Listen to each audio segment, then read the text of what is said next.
guys! Ito na naman ang inyong Momshie Jhona. So for today's video, tuturuan ko kayo kung paano gumawa ng ATM size na ref magnet.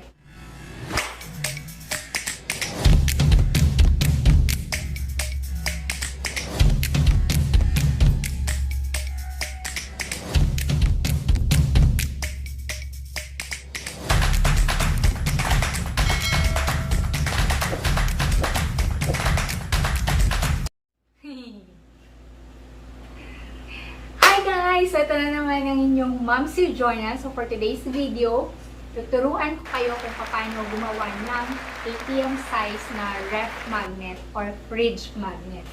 So, ganito siya guys. Oh. Ganito siya. Yan. So, rubberized magnet or magnetic sheet yung gagamitin. So, ito nabibend-bend siya. Pero, uso kasi ito ngayon. Saka ito, mura lang ang costing. So, ito, yan, ginawa ni Hubby. Pang Halloween. So, tamang-tama. Sa darating na Halloween. Yan, ito. Nawala lang yung ano niya na, yung plastic.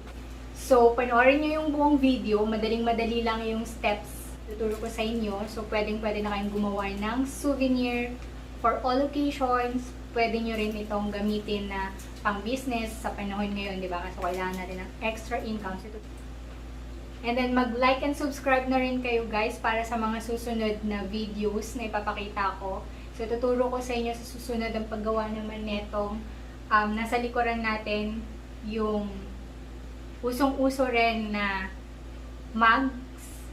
So, meron kami niyan white, saka kulay. Meron din kaming magic mug. And then, sa susunod, itong cup. And itong t-shirt, Momshie Jhona, sa mga gustong magpagawa.